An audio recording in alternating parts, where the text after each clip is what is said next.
E atenção, uma notícia que acaba de chegar: o incêndio de grandes proporções está destruindo nesse momento o Museu Nacional no Rio de Janeiro.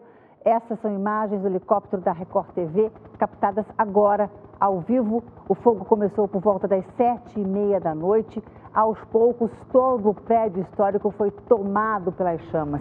Você já se perguntou por que um evento de tamanha magnitude, como a destruição do Museu Nacional, um dos maiores tesouros do Brasil, parece ter sido uma surpresa para tantos, quando os sinais de sua fragilidade eram visíveis há anos? Ou por que conseguimos lamentar profundamente a perda de algo que apenas depois, mas não conseguimos agir para protegê-lo antes?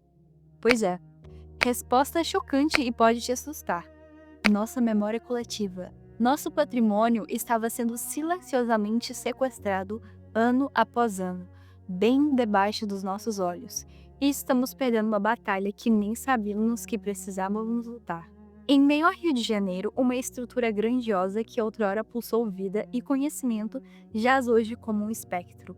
O coração do patrimônio brasileiro se desfez em chamas, e a questão que fica é: como um lugar de tamanha vitalidade foi deixado à mercê do descuido, permitindo que a destruição se alastrasse? E por que, de certa forma, milhões de olhares testemunharam a erosão de sua grandeza, culminando na tragédia? Tudo isso você vai entender no vídeo de hoje.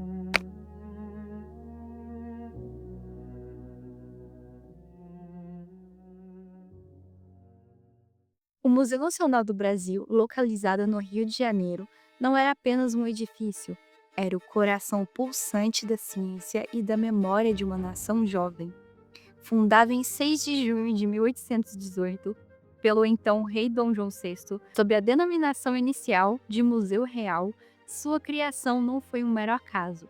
Ela inseria em um projeto grandioso para impulsionar o progresso cultural, científico e econômico de um Brasil que, na época, ainda era parte do Reino Unido de Portugal, Brasil e Algarve. Inicialmente instalado no Campo de Santana, ele rapidamente se tornou um polo de conhecimento, reunindo coleções que abrangiam desde a arte até mineralogia, zoologia, atraindo olhares e intelectos do mundo todo. A imponência de sua arquitetura no Paço de São Cristóvão, para onde foi transferido em 1892, após a proclamação da República, era um reflexo de sua importância. O palácio, que serviu como residência da família real e imperial, teve suas obras iniciadas por arquitetos como Manuel da Costa e Pierre Joseph, que lhe conferiam um estilo neoclássico que dialogava com a história do Brasil imperial e posteriormente republicano. Ao longo dos séculos, figuras ilustres da monarquia, como a Imperatriz Leopoldina, uma entusiasta da geologia e mineralogia que trouxe naturalistas em sua comitiva nupcial, e o Imperador Dom Pedro II, um intelectual e colecionador nato, foram incansáveis incentivadores. Pedro II, em particular, enriqueceu o acervo com coleções bibliográficas, botânicas, arqueológicas e geológicas, orquestrando até mesmo a audaciosa vinda do meteorito Dendegó da Bahia em 1888. Era uma construção histórica, artística e científica que guardava os pilares da nossa identidade. Contudo, apesar de sua majestade e legado inestimável ao longo dos anos, o museu começou a sofrer pequenas rachaduras invisíveis para muitos. Começaram a aparecer na estrutura do descaso. A atenção que antes era uma prioridade real tornou-se uma nota de rodapé em orçamentos cada vez mais apertados. Assim, o gigante cultural e histórico que parecia intocável começou a sua lenta, mas inexorável deterioração. Era um problema que se gestava na invisibilidade do que não era prioridade, uma tragédia anunciada em pequenos cortes e negligências cotidianas. E se você gosta desse tipo de conteúdo, não esquece de se inscrever no canal e curtir os vídeos para receber mais conteúdos como estes de arquitetura e arte.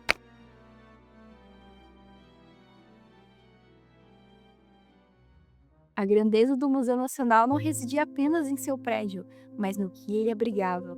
Ao longo de mais de 200 anos, o museu construiu um acervo vasto e relevante, sendo referência mundial em botânica, zoologia, paleontologia, arqueologia, antropologia e ciências naturais. Com cerca de 20 milhões de itens distribuídos em 36 coleções, era considerado um dos maiores e mais importantes da América Latina. Imagine a riqueza ali contida, a primeira coleção de múmias egípcias da América Latina.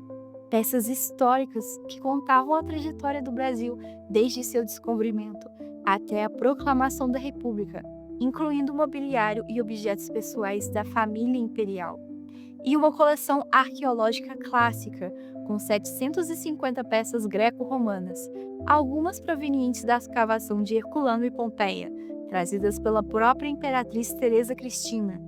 Cada item era uma narrativa, um tesouro irrecuperável. Infelizmente, os sinais de alerta e declínio eram evidentes muito antes do dia fatídico. O Museu Nacional operava sem seguro para o prédio e, chocantemente, sem uma brigada de incêndio. Uma medida considerada um custo a mais pela administração. A redução orçamentária, que atingiu 37% nos anos anteriores, impactou diretamente a conservação, manutenção e segurança da estrutura e do acervo. Era como assistir a uma orquestra afinada desafinar progressivamente, sem que ninguém tomasse as rédeas. O incêndio, que consumiu quase a totalidade desse acervo inestimável, começou às 7h30 de 2 de setembro de 2018, um domingo, após o horário de visitação. A Polícia Federal, em seu laudo, confirmou que muitos temiam. A origem foi um curto-circuito causado por falhas na instalação elétrica de um aparelho de ar-condicionado no auditório térreo. Instalações sem aterramento, sem disjuntores específicos, sem seguir recomendações do fabricante. A rápida propagação do fogo foi facilitada pela estrutura do prédio, em grande parte de madeira, e pela vastidão do material inflamável. O combate foi heróico, mas dificultado pela falta de água nos hidratantes do local, forçando os bombeiros a buscarem água no lago da Quinta da Boa Vista. O prédio histórico sofreu danos estruturais severos, rachaduras, desabamento da cobertura, queda de lajes internas. A perda do Museu Nacional gerou uma sensação coletiva de luto e impotência, um apelo visceral para que o patrimônio histórico nunca mais seja assim negligenciado. Era o clímax do problema, o momento em que a negligência se transformou em devastação irreversível. A tragédia do incêndio, que resultou na perda física de 80% das coleções, foi um golpe duríssimo para todos nós.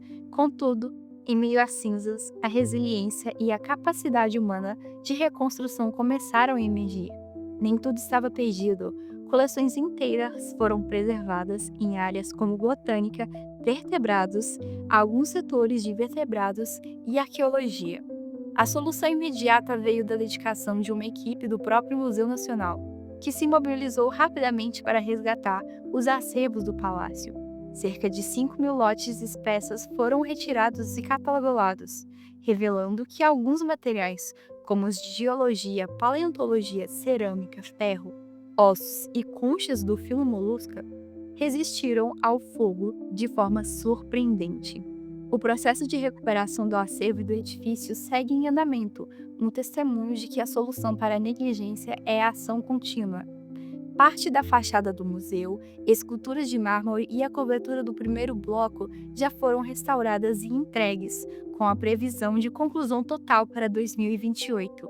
Embora muitos arquivos e peças sejam irrecuperáveis, o impacto para a ciência e a cultura tenham sido gigantescos, e a ferida ainda está aberta. Há uma lição inequívoca a ser aprendida.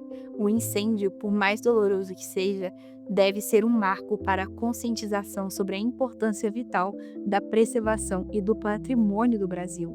A verdadeira reflexão se aprofunda na pergunta inicial: por que 100.000 pessoas assistiram a isso? O assistir aqui não se refere apenas aos poucos que testemunharam as chamas. Refere-se à inação coletiva, ao olhar passivo de uma sociedade que permitiu o desmonte gradual, os cortes orçamentários, a falta de manutenção e a ausência de segurança. A solução definitiva para evitar futuras tragédias não reside apenas na construção física, mas na reconstrução de uma consciência nacional sobre o valor inestimável do nosso patrimônio. Significa investimento contínuo, educação, valorização da ciência e da cultura e uma vigilância ativa da sociedade civil. O legado do Museu Nacional não é apenas a perda, mas o apelo por um futuro onde a maioria e a história sejam ativamente protegidas, garantindo que nunca mais assistiremos de braços cruzados à desentregação de nossos tesouros.